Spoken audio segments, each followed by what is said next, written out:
Hello friends, welcome to our channel slip cordon chatter. आज हम यहाँ पे बैठे हैं इंडिया और इंग्लैंड के बीच में जो सीरीज चल रही है उसके चौथे टेस्ट के बारे में डिस्कस करने के लिए।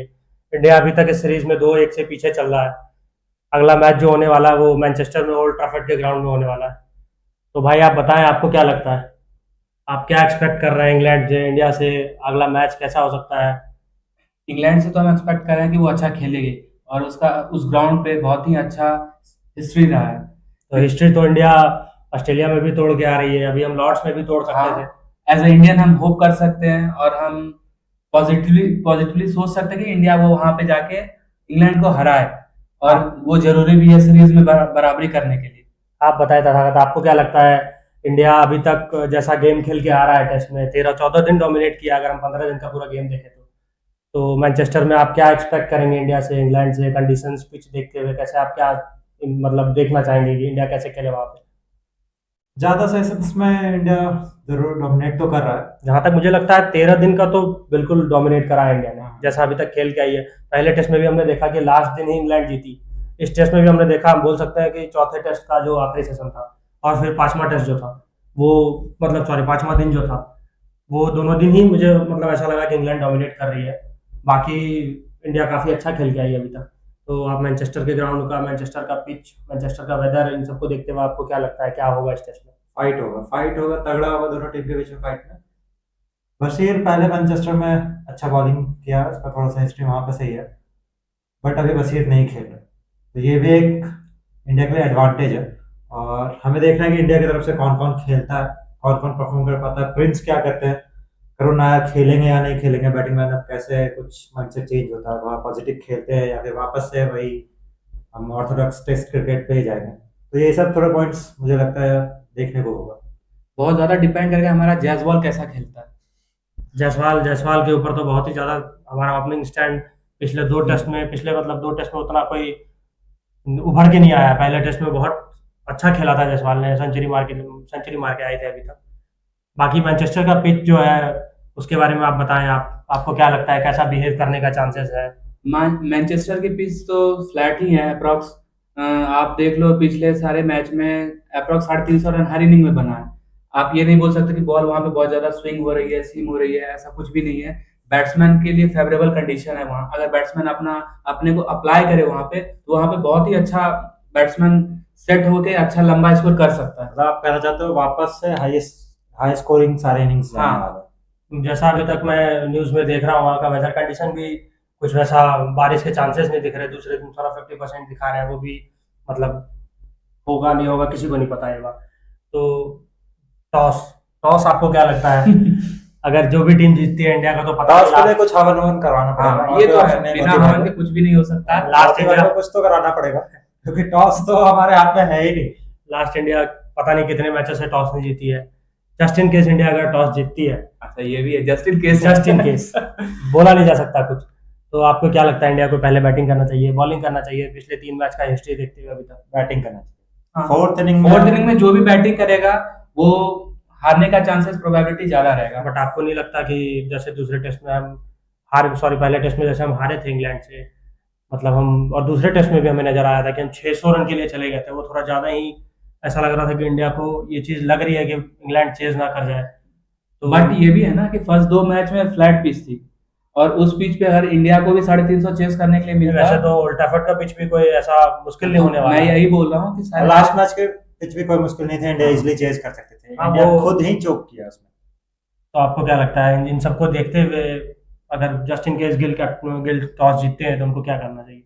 मैं तो बोलूंगा बैटिंग करो और फर्स्ट इनिंग में जितना 400 प्लस स्कोर दो आप। मिनिमम 400 प्लस तो देना ही पड़ेगा आपको। हाँ, अगर आपको जीतने के लिए जाना है तो 400 प्लस देना ही पड़ेगा। तो अभी तक की न्यूज़ के अकॉर्डिंग जो टीम का अपडेट्स आ रहा है उसमें जहां तक हमें पता चला है कि बशीर इंजर्ड हो गए हैं और उसके जगह लियम डॉसन को लाया गया है टीम में। लियम डॉसन थोड़ी बल्लेबाजी भी कर लेते हैं, लेफ्ट आर्म बॉलिंग करते हैं, स्पिन यहाँ पे।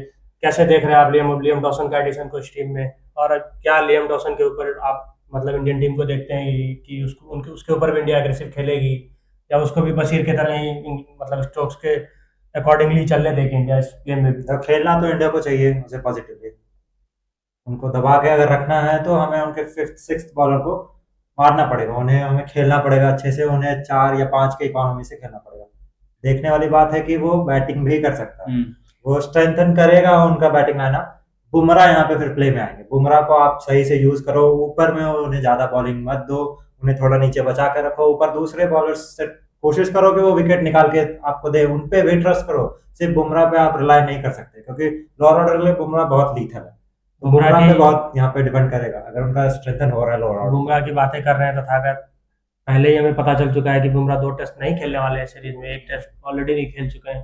तो आप कैसे देखते हैं कि इंडिया टीम बुमराह के साथ जाएगी मैनचेस्टर में, नहीं जाएगी, चौथे 5वें टेस्ट के लिए वेट करेगी? बुमराह भी इंसिस्ट करेगा कि ये मैच तो खेलूंगा, क्योंकि 7 से 8 दिन का रेस्ट मिल चुका है, 5th टेस्ट में 3 दिन का रेस्ट है, तो वो चाहेगा कि ये मैच खेले और इंडिया को 2-2 से बराबरी करने में जितना हो सके वो अपने साइड से कंट्रीब्यूट करे।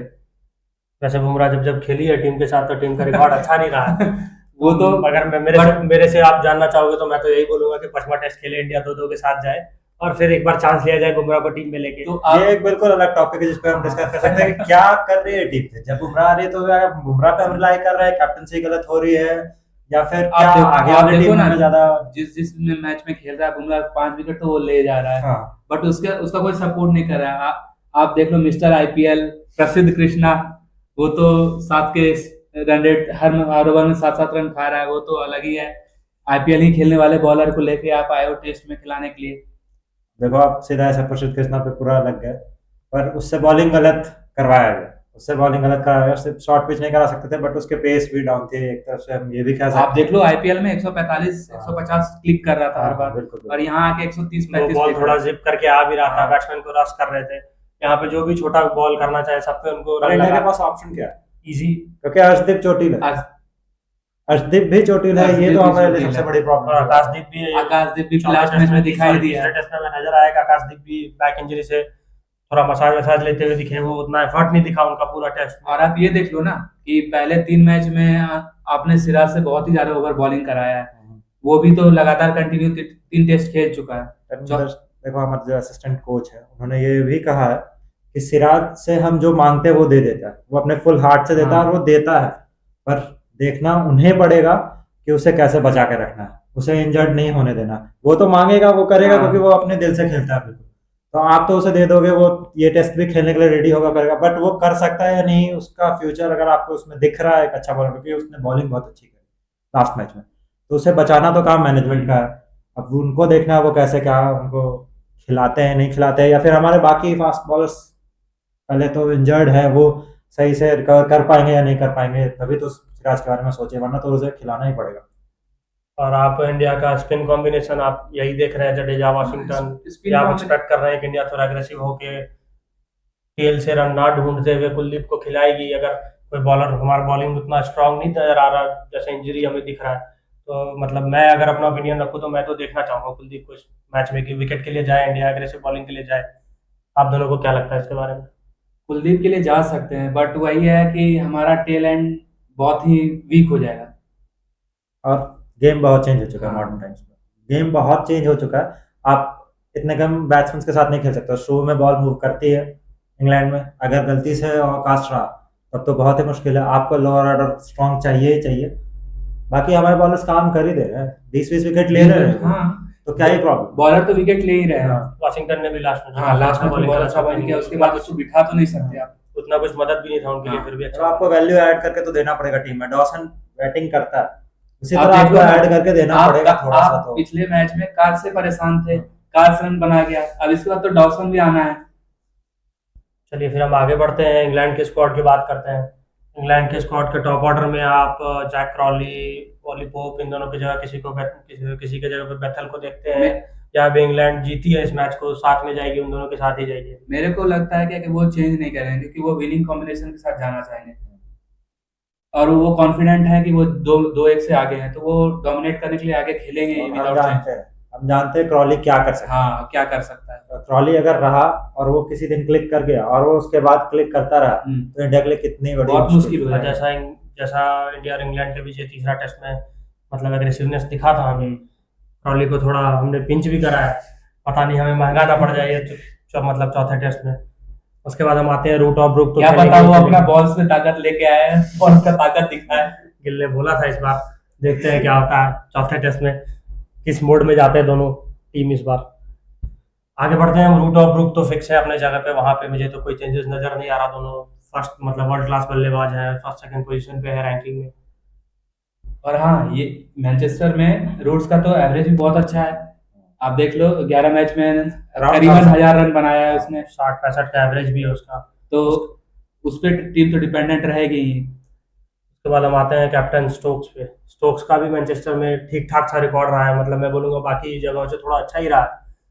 लगभग 52-53 का एवरेज है वहां पे स्टोक्स पे। तो आप क्या स्टोक्स एज द बैट्समैन आप थोड़ा देखना चाहेंगे स्टोक्स कैसा परफॉर्म करते हैं इस मैच में? हम तो नहीं देखना चाहते, हम हम तो नहीं देखना तो चाहेंगे। आप चाहेंगे कि भाई कंटिन्यू रहे, 30 रन हाँ। बनाए और आप हो जाए। पर अगर स्टोक्स का वहाँ रिकॉर्ड सही है तो इंडिया को थोड़ा सा तो देखना पड़ेगा, करना पड़ेगा कि स्टोक्स के अराउंड अगर कुछ प्लानिंग कर सके या कर सके, क्योंकि स्टोक्स भी बहुत डेंजरस प्लेयर है। क्योंकि लास्ट मैच में उसने बॉलिंग से अपना हाँ। कॉन्फिडेंस रिगेन कर लिया है, तो क्या पता वो बैटिंग में भी अपना वो दिखाए। रिफ्लेक्ट कर सकता है, हाँ। वो रिफ्लेक्ट कर सकता है वो चीज।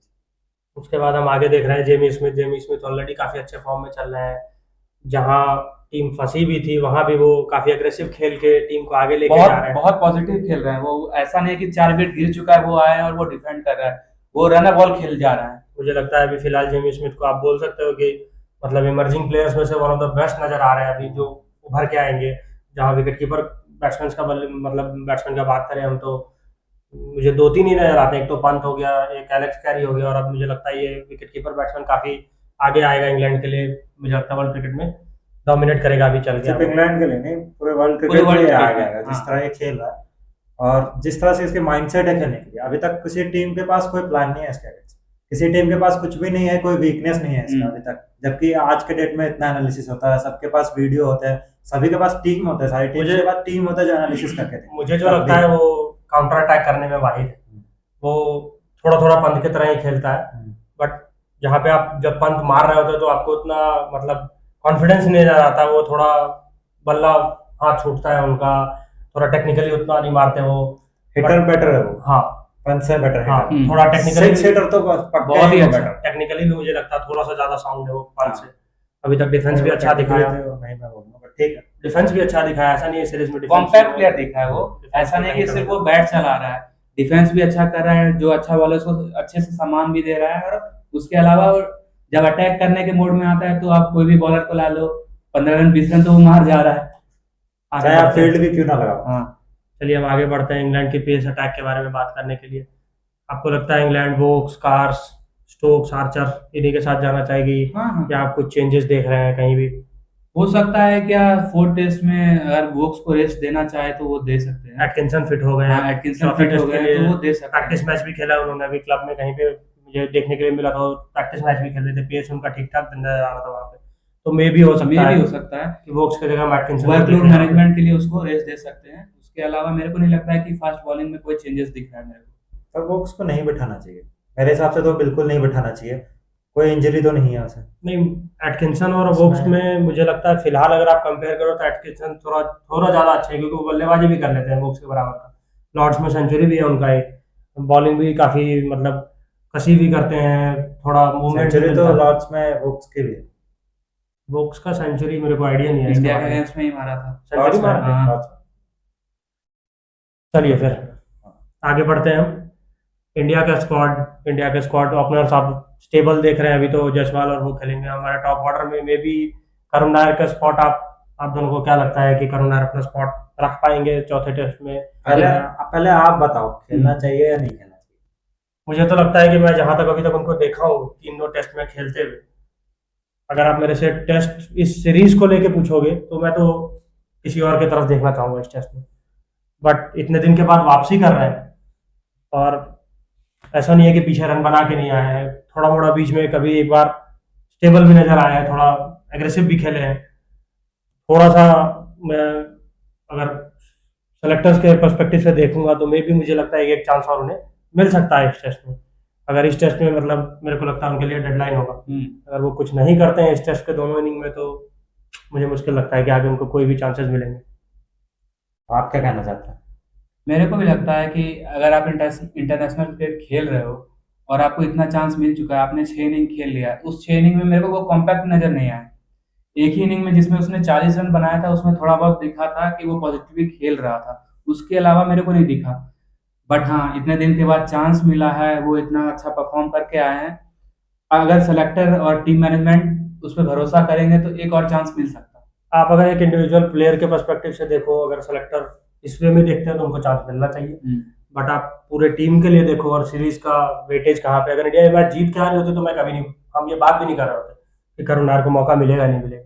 तो अभी थोड़ा सा देखना होगा कि क्या करता है, मतलब टीम सेलेक्टर क्या करते हैं करुण नायर के स्पॉट के साथ। अगर आप मुझसे पूछो तो मुझे लगता है कि करुण नायर को इस पूरे सीरीज में चांस मिलनी चाहिए। ठीक है, मैं उसके परफॉर्मेंस पे नहीं जा रहा हूँ या फिर मैं उसमें नहीं आ रहा हूँ, उनका एज भी काफ़ी हो रखा है, उनके पास ज़्यादा टाइम है नहीं। अगर वो कुछ दे सकते हैं इस देश को, इस बीसीसीआई को या फिर कंट्री को क्रिकेट में, तो उनको अभी ही चांस मिलना चाहिए। अगर वो दे सके तो ठीक है, वरना फिर मुझे नहीं लगता फिर सेलेक्टर्स उनकी तरफ देखेंगे भी, अगर वो परफॉर्म कर भी रहे होंगे रणजी में। हाँ, क्योंकि उसके बाद डोमेस्टिक का इंडिया का आएगा कि होम ग्राउंड पे खेलेंगे वो, तो मेरे को नहीं लगता वहाँ पे चांस उसको मिलेगा। हाँ, और वहाँ पे मिलेगा भी तो वो जज हम सही नहीं कर हाँ। सकते फिर अब आगे बढ़ते हैं करुण नायर से। कैप्टन गिल, आप क्या देख रहे हैं, हमारे प्रिंस किंग की ओर बढ़ते हुए नजर आ रहे हैं आपको? चौथे टेस्ट में दोबारा से वो स्कोर करते हुए नजर आएंगे? इस टेस्ट के तीसरे टेस्ट, लॉर्ड्स वाले टेस्ट के दूसरे इनिंग में वो काफी टेंटेटिव नजर आए थे।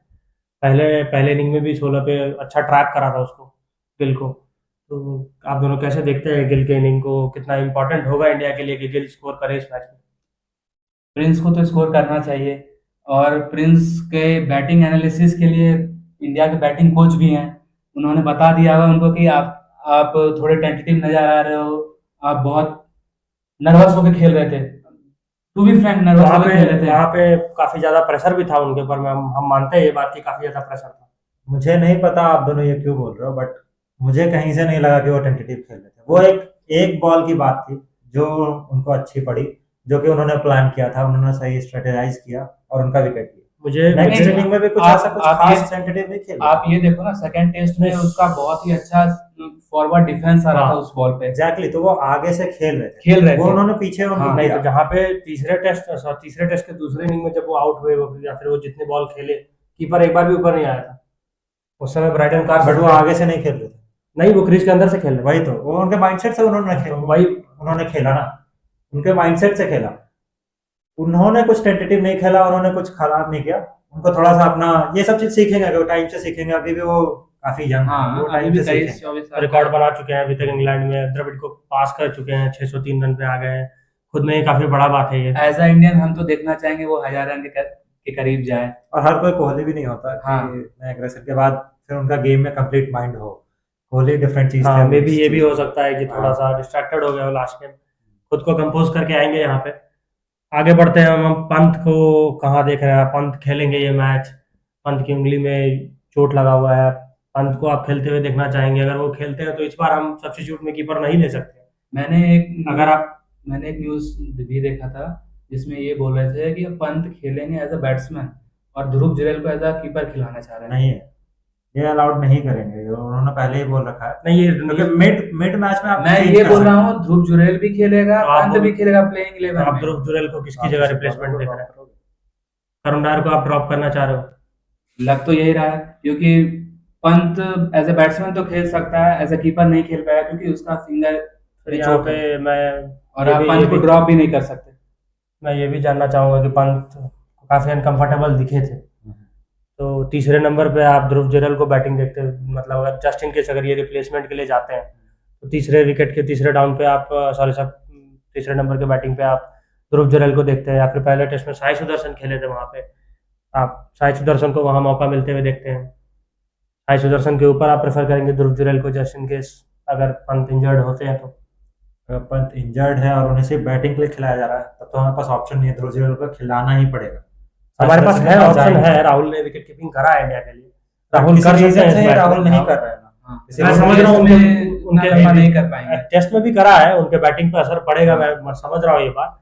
लेकिन जहाँ पे ये सीरीज आके फंसा हुआ है, ये काफी क्रूशियल चीजें होंगी, छोटी छोटी चीजें की अगर आप बिल्कुल सही कॉम्बिनेशन के साथ नहीं उतरते हो तो काफी, मतलब अगर इतना मेजर चेंजेस आप लाइनअप में भी कर रहे हो, आपकी बॉलिंग भी उतनी फिट नहीं है, आपकी बैटिंग भी थोड़ी थोड़ी सी स्टेबल नजर आई थी अभी तक तीनों टेस्ट में, उसके साथ भी आप इतना चेंजेस करोगे तो मेरे मेरे हिसाब से वो थोड़ा सा मुश्किल हो सकता है। ये तो बाय चॉइस चेंज नहीं होगा। अगर पंत इंजर्ड है, अगर वो कीपिंग नहीं कर सकता है, अगर अगर वो बैट्समैन खिलाना ही अगर पड़ेगा उसको आपको। मेरे अकॉर्डिंग अगर वो 10% भी इंजर्ड है, वो कीपिंग नहीं कर सकता, इसका मतलब उसे बैटिंग करने में भी 10% भी इंजर्ड है तो दिक्कत होगी ही होगी। तो मैं एज अ प्रॉपर रिप्लेसमेंट देखना चाहूंगा ध्रुव जुरैल को। अगर पंत है इंजर्ड तो, नहीं इंजर्ड है तो वो विकेट कीपिंग के साथ अगर खेल सकते हैं तो मेरे को लगता है वो ज़्यादा बेटर होगा टीम के लिए। सॉरी, आगे बढ़ते हैं हम। जडेजा और वाशिंगटन और नीतीश रेड्डी हमारे तीनों ऑलराउंडर, आप कैसे देख रहे हैं? तीनों टीम में बने हुए रहेंगे अभी चौथे टेस्ट में, और उनका परफॉर्मेंस कैसा आप एक्सपेक्ट कर रहे हैं मैनचेस्टर के ग्राउंड पे? तीनों ने जैसा खेला है, तीनों को खेलना चाहिए। ये टेस्ट भी उन्हें चांस मिलना चाहिए, और उन्होंने बहुत करके दिया है, वो बैटिंग से भी करके दे उन्होंने रहे कुछ हैं। खराब तो किया नहीं है जो आप उसको ड्रॉप कर दोगे। और विकेट्स भी लेके दे रहे हैं। या जडेजा ने उतने विकेट्स नहीं लिए, बट उन्होंने टाइट रखा था उस टाइम पे, काफी टाइट जडेजा रखा ने था। जो अगर विकेट नहीं लिए तो वो बैटिंग से दोनों इनिंग में मुझे लगता है वो टॉप ऑर्डर में किसी भी बैट्समैन को कंपटीशन दे सकते हैं आराम से जहाँ पे वो उतर रहे हैं। तो जडेजा का एक्सपीरियंस भी तो हाँ। अभी बहुत ज्यादा काम आ रहा है। जडेजा के ऊपर तो कहीं से क्वेश्चन नहीं आता है। अगर हम चेंजेस देखेंगे भी, जस्ट इन केस अगर टीम जाती है तो मे बी वाशिंगटन की जगह हम कुलदीप को देख सकते हैं। नीतीश रेड्डी का तो खेलना बनता ही बनता है। हमारे पेसर्स भी इंजर्ड है, बहुत ज़्यादा फिट नहीं है, सिराज के ऊपर काफ़ी लोड है, तो मुझे लगता है नीतीश रेड्डी को ज़्यादा बॉलिंग करना पड़ सकता है चौथे टेस्ट में। तो बहुत से बहुत एक चेंजेस वहाँ पे हो सकता है कि कुलदीप खेले में भी। तो हम आगे बढ़ते हैं। हमारा पेस लाइनअप जो अभी तक जो दिखा है तीसरे टेस्ट तक, सारे पेस बॉलर खेल लिए हैं अर्शदीप के अलावा। अर्शदीप जहाँ तक हमें न्यूज़ मिली है उनके फिंगर में कट हुई थी फील्डिंग करते वक्त कहीं पे, बॉलिंग करते वक्त बॉल को रोकना किसी ने प्रैक्टिस के टाइम पे। प्रैक्टिस के टाइम। तो अर्शदीप को इंजरी है, वो कंफर्म नहीं हुआ है अभी तक कि उसको उनको स्टिचेस लगे हैं नहीं लगे हैं, जहाँ तक अभी हमें न्यूज़ ऐसा कुछ कंफर्म नहीं मिला है। तो आप कहाँ मतलब इस चौथे टेस्ट में अगर सारे बॉलर्स फिट होते हैं तो आप दोनों के अकॉर्डिंग आप क्या देखना चाहोगे कि इंडिया किस मतलब किस तीनों मेन पेसर्स के साथ जाती है? वो तो हम क्लियरली जानते हैं कि हम चाहते हैं कि अर्शदीप को एक चांस मिले, हम देखें वो क्या कर सकते हैं। वो होगा ना आपका कि राइटी और लेफ्टी का कॉम्बिनेशन बनेगा, एक अंदर बॉल निकाल रहा है, अंदर ला रहा है, एक बाहर निकाल रहा है, तो वो अच्छा रहेगा हमारे लिए। आकाशदीप के 10 विकेट के लेने के बाद भी आप उनको एक टेस्ट के बाद ड्रॉप करना चाहते हो? आकाशदीप फिट नहीं है। अगर वो ये कंफर्म नहीं है, अगर थोड़ा इंजरी था भी तब भी उसने काफी ज्यादा बॉलिंग करा था चौथे इनिंग में, ऐसा नहीं है, 1-2 विकेट भी लेके दिया था, क्रूशियल विकेट लेके दिया था। बट वो अपना 100% नहीं दिया, वो अपना 100% नहीं दिखा, सही बोले तो। जैसा वो 100% उस टेस्ट से पहले वाले टेस्ट में दिख रहा था, जैसा उन्होंने बॉलिंग करके दिया था, वैसा तो वो बिल्कुल भी नहीं दिखा। मैंने अपने क्वेश्चन में ही पूछा था, अगर तीनों फिट होते हैं, कंप्लीटली खेलने के लिए रेडी है, फिर भी आप दोनों देखना चाहेंगे अर्शदीप को टीम में आते हुए?